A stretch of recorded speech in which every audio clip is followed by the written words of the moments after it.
Good afternoon, everybody, and thank you for joining us. My name is Jacques van Zyl, and my colleagues are Shaista, Anzel, Amina, and Jerisha. Today's discussion is on artificial intelligence as well as other digital approaches and mobile applications for counseling. From time to time, we will be using the abbreviation AI instead of artificial intelligence. We really hope you're going to enjoy the presentation. Artificial intelligence has already become an indispensable part of our everyday life. Whether we browse the internet, we shop online, watch videos and images on social networks, and even when we drive a car or use our smartphones. AI is widely used in medicine, sales forecasting, the space industry, as well as construction. The term artificial intelligence was coined in the mid-1950s. Today, it is defined as the subfield of computer science concerned with the concepts and methods of symbolic inference by the computer. The first project utilizing AI traces back to 1955 when researchers from Carnegie Mellon University developed a computer program to work through proofs that resulted in theorems. In the late 50s, John McCarthy, who is also known as the father of artificial intelligence, developed a computer language known as List Processing, abbreviated as Lisp. This is the language used for most artificial intelligence projects. Many years later, artificial intelligence is still only a small progression from its birth. Today, the future for artificial intelligence is not so clear-cut. Many researchers are investigating the possibilities of artificially intelligent robots in the environment. Companies like Microsoft use AI technology already as part of their help system. Other companies like IBM and Dragon Systems are researching AI in speech recognition. This could allow an individual to speak to a program which will in turn type what is spoken. The three AI that will be looked at in this presentation will be Ellie, Woebot, and Wysa. Ellie is designed to monitor micro-expressions, to respond to facial cues, to perform sympathetic gestures, and will report. Woebot is an app that helps aid people in coping with life challenges by using short conversation to ask people how they are feeling and what is currently happening in their lives. Wysa helps people to vent or just talk through negative thoughts and emotions. Let's look at the difference between robots and bots. Robots have bodies. Bots don't. Androids and cyborgs are types of robots. Chatbots and codebots are types of bots. So robots are mostly categorized by what they look like, whereas bots are categorized by what they do. A robot is a programmable machine that can automatically carry out a series of complex actions. Pretty simple, but pretty broad too. Technically speaking, androids, cyborgs, and even bots are robots. Robots are programmable machines that can automatically execute actions, whereas bots are programs that can automatically execute actions. Originally bot was a shortened version of robot, but now it means robots without bodies. The common ground shared by bots and the other robot subclasses is practically non-existent, so it doesn't make much sense to call a bot a robot. In the next session, we will be looking at online counseling, e-counseling, tele-counselling, and then at the AI platforms used in counseling. Online counseling is the provision of professional counseling services through the Internet. Services are typically offered via real-time chat and video conferencing such as Zoom, Google Meet, Microsoft Teams, and Skype, to name a few. Some clients use online counseling in conjunction with traditional psychotherapy, and a growing number of clients are using online counseling as a replacement for office visits. During the COVID-19 pandemic, this option has become very popular. There are various secure encrypted websites which can be utilized to ensure privacy. The scope and occupational hazards of online counseling are still being discovered and explored by its practitioners.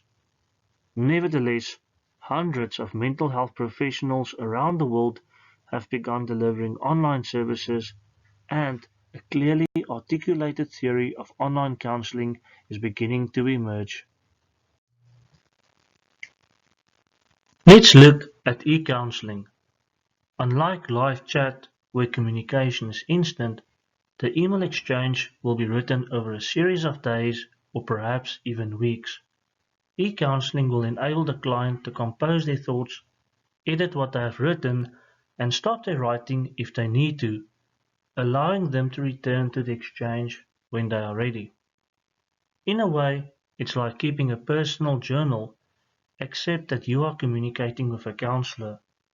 Writing during times of distress is particularly useful for clients as it is considered to provide a vital avenue for emotional healing. Given that online counseling is an interactive form of therapeutic writing, interventions delivered in this environment may be quite effective in encouraging clients to express themselves in more thoughtful, self-reflective, and insightful ways. This contact is typically asynchronous. You and your therapist type to each other at different times. The client may respond to the therapist within 7 days on their own time, and the therapist does the same in response. A secure server is usually used for all e-communication, and all messages are encrypted. Tele-counselling helps children, adolescents, or adults receive counseling via traditional telephone, Skype, or FaceTime. Often telephone therapy is supplemented with other online therapy such as text-based services or email. More and more people are coming round to the idea of telephone counseling, and recent research shows that telephone therapy has just as much therapeutic value as face-to-face therapy, and in some instances even more so.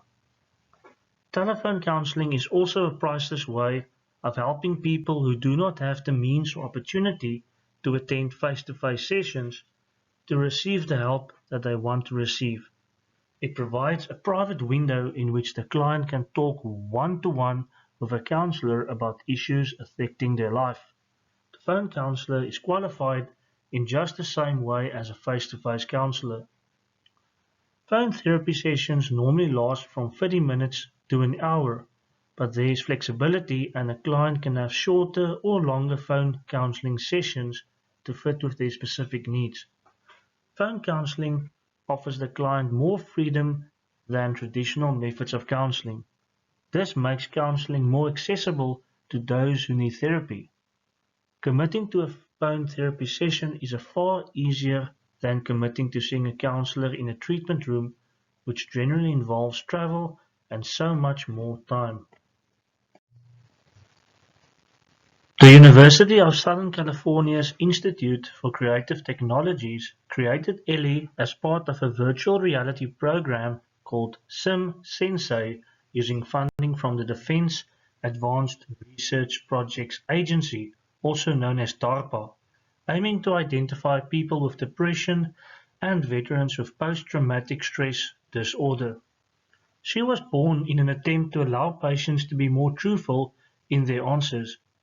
Ellie functions through a computer program that uses different algorithms to determine her questions and motions. A webcam and microphone allow her to observe the patient and give her feedback on when to ask certain questions, when to nod, and how to analyze the emotional cues. The program observes 66 points on the patient's face to read their current facial expression and the variation in expressions throughout the session, taking note of a flat expression that is symptomatic of depression. She also looks at the patient's rate of speech and records how long they pause before answering a question. Her Kinect sensor furthermore allows her to look at body posture, head nods, eye shifts, and other visual cues. Despite her accomplishments as a miracle worker who never has a bad day, Ellie admits early on in the session that she is not a therapist but is there to listen. She cannot respond to questions. Ellie has only been used in research settings thus far, although she has interacted with over 600 subjects.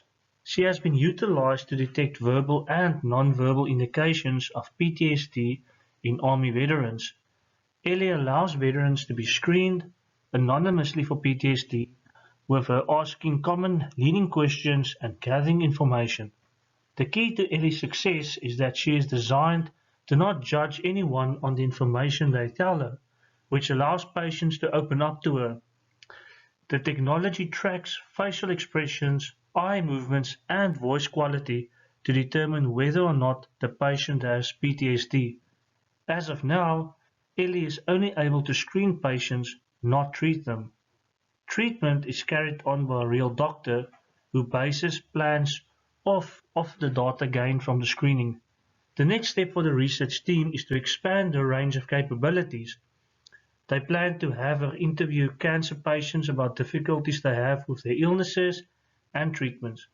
As technology improves, they also hope to implement Ellie on laptops and other portable devices, allowing Ellie's comfort to reach even the most remote locations.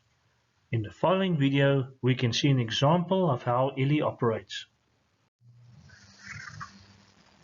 PARO is an advanced interactive robot. It allows the documented benefits of animal therapy to be administered to patients in environments such as hospitals and extended care facilities where live animals present treatment or logistical difficulties. PARO has been found to reduce stress of both patients and caregivers, and also stimulates the interaction between patients and caregivers. PARO has been shown to have a psychological effect on patients, improving their relaxation and motivation. It improves the socialization of patients with each other and with caregivers. PARO has been introduced and implemented very successfully with dementia and Alzheimer patients. It has 5 kinds of sensors: tactile, light, audition, temperature, and posture sensors, with which it can perceive people and its environment. With the light sensor, PARO can recognize light and dark. He feels being stroked and beaten by a tactile sensor or being held by the posture sensor. PARO can also recognize the direction of voice and words such as its name, greetings, and praise with its audio sensor. PARO can learn to behave in a way that the user prefers and to respond to its new name. For example, if you stroke it every time you touch it, PARO will remember your previous action and try to repeat that action to be stroked. If you hit it, PARO remembers its previous action and tries not to do that action. By interacting with people, PARO responds as if it is alive, moving its head and legs, making sounds, and showing your preferred behavior. PARO also imitates the voice of a real baby harp seal. Woebot was created by Alison Darcy, a clinical psychology researcher from Stanford, and the team. They developed Woebot in the Woebot labs in San Francisco. The purpose of Woebot is to address problems ranging from depression, addiction, to loneliness. It can even assist to alleviate financial anxiety. Woebot relies heavily on cognitive behavioral therapy. The Facebook Messenger platform is used to communicate. The moment you send a message, Woebot replies immediately. The conversation with Woebot is based on scripted questions and answers. Here are some perspectives of Woebot clients. Some were concerned about the privacy. Some thought the conversation was very much scripted and that Woebot didn't respond to all of their concerns. Some also said that the whole experience felt more like an interactive quiz or a game. Some were amazed that Woebot can use emojis to study behavioral trends, and some were very happy that Woebot was available at any time of the day. They were also happy with the quizzes and videos to assist you with your thoughts for the day. It's however very important to note that Woebot will never replace a real therapist. Meet the helpful pocket penguin known as Wysa. Many of you would have downloaded the app and had a chance to experience firsthand how AI is used within psychology. Wysa is an emotionally intelligent bot which can be described better as a software application that has been designed to run automated tasks. Wysa acts in the capacity of a virtual coach, which is an in-person coaching conversation that is conducted over a web-based or online platform. The application responds to the emotions an individual expresses and uses evidence-based cognitive behavioral techniques, meditation, breathing, yoga, motivational interviewing, and micro-actions to help build mental resilience skills. The type of therapy suggested is dependent on the issue which is outlined in terms of feelings and thoughts when first downloading the app.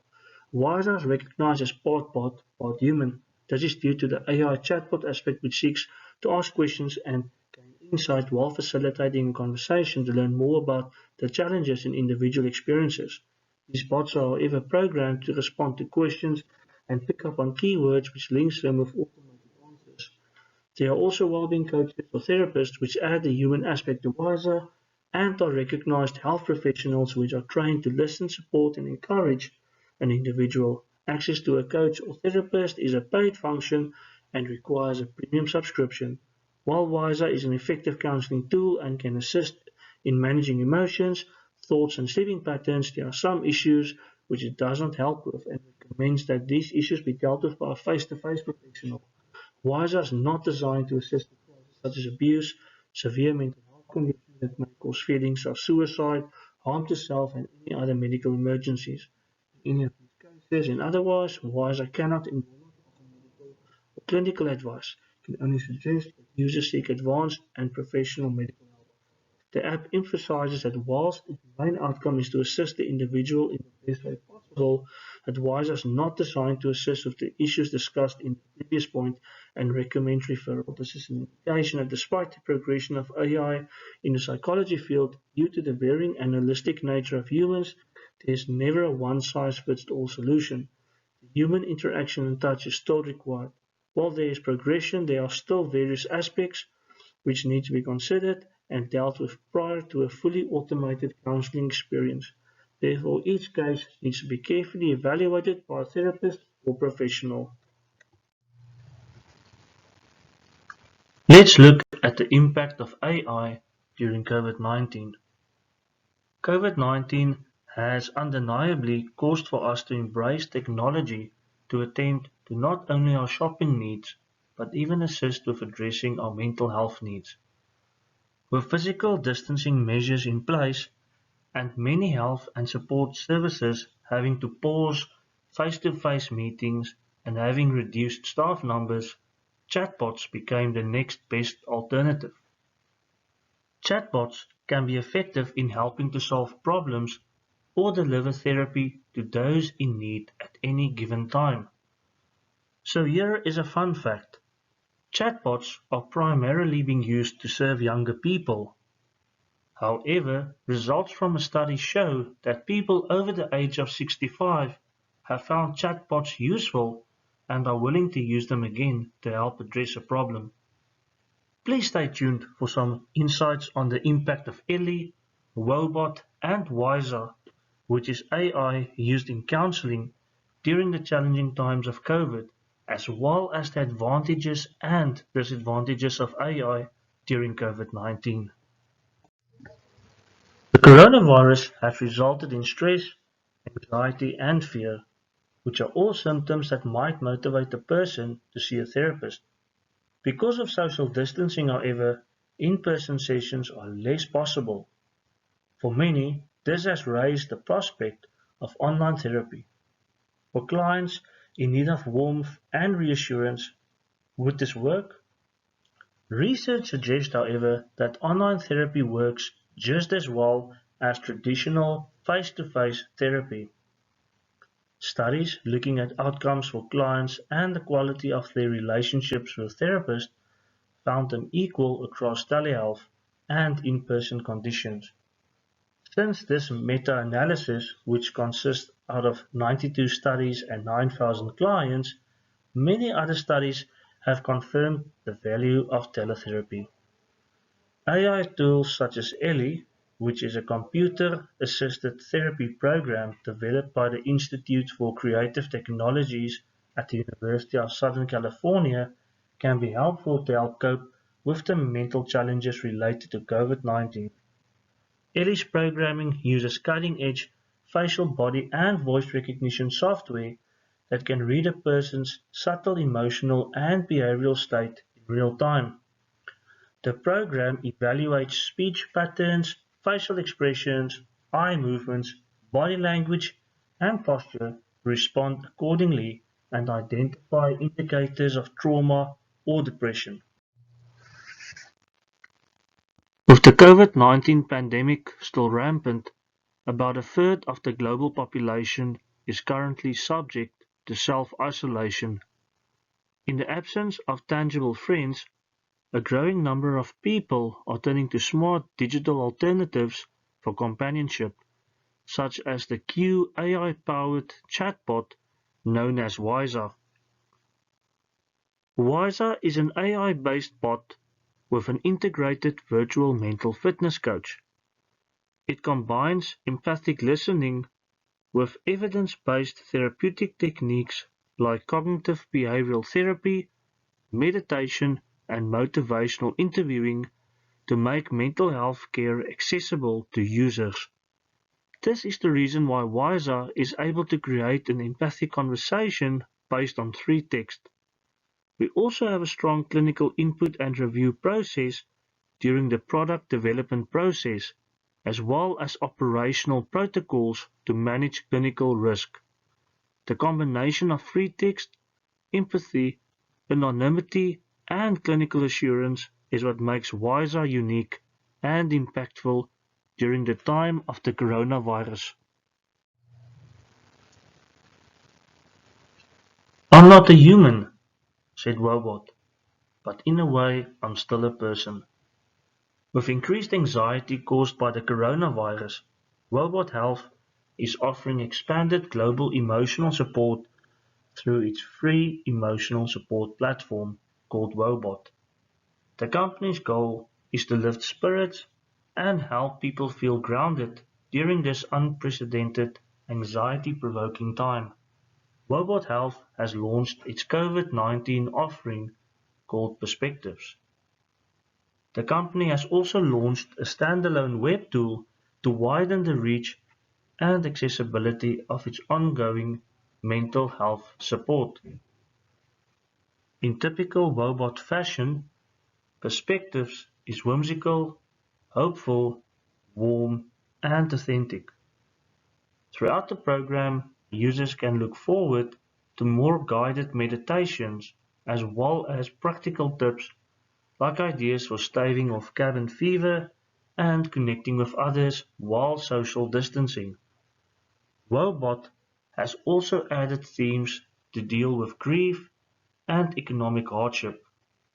Although Woebot's conversations have been typically focused on mood regulation and mindfulness exercises based on cognitive behavioral therapy, the new support adds tools from an evidence-based approach called interpersonal psychotherapy that helps to process loss and role transition. Let's look at the impact on counseling approaches. The definition of a counselor is to listen, to empathize with, to encourage and help empower individuals.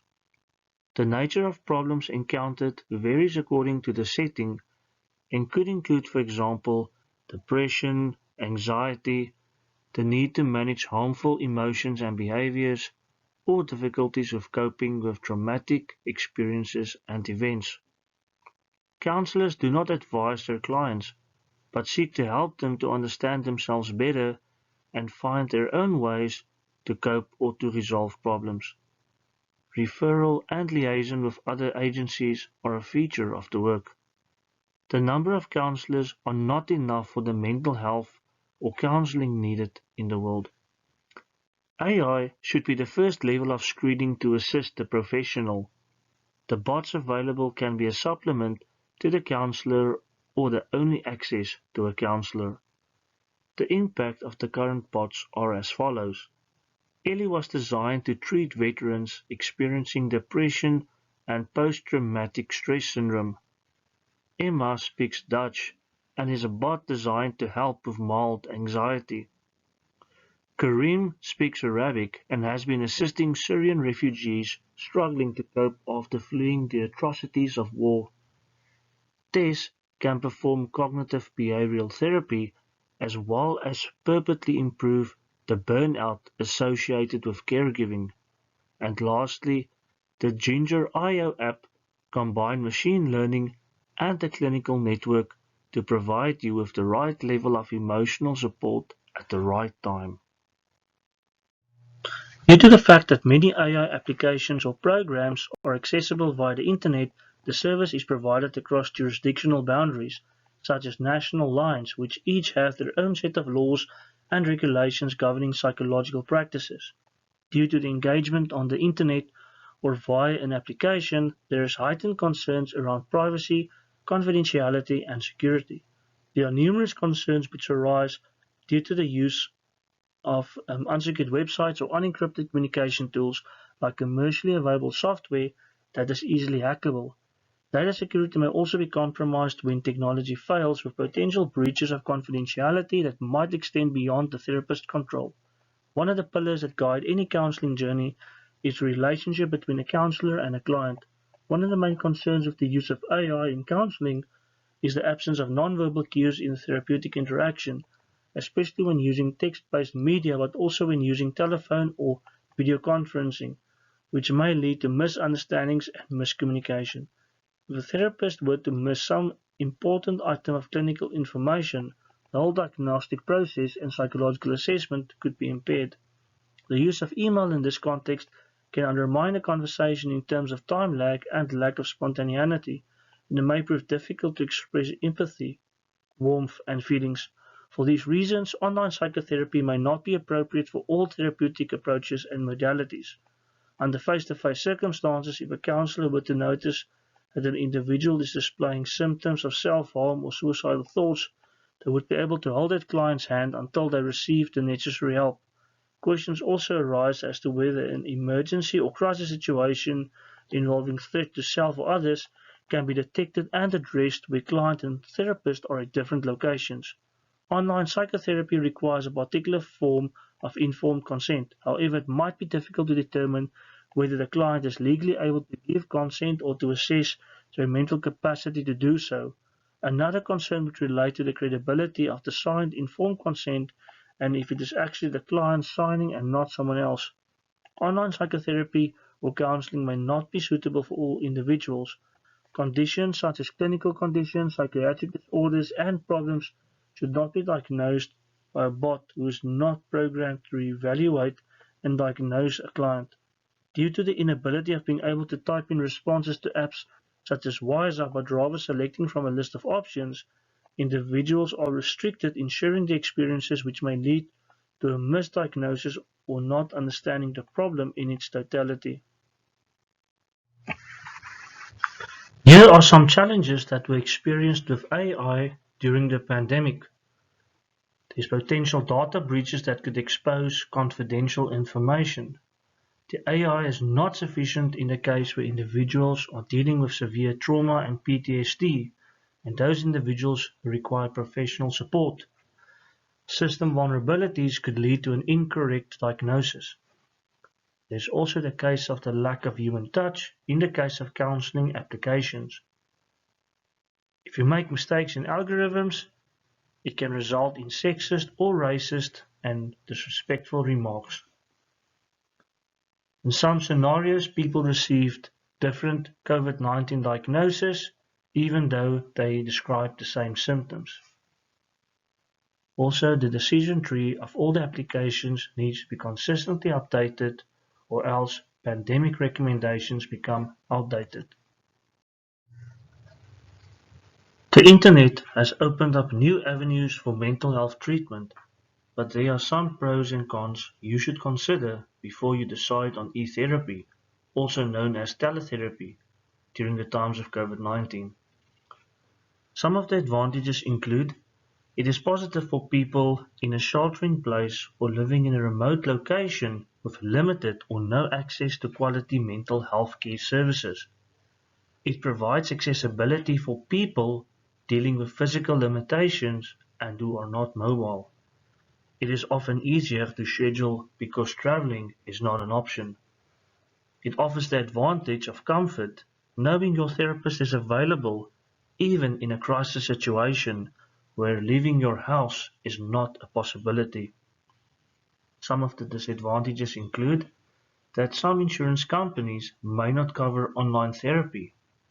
Some online treatments may raise concerns about privacy due to unprotected technology. It may not always be the best way to treat people suffering from serious psychiatric illnesses.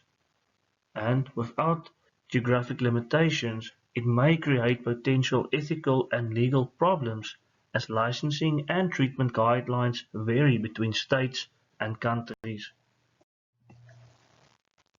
Artificial intelligence makes it possible for machines to learn from experience, adjust to new inputs, and perform human-like tasks.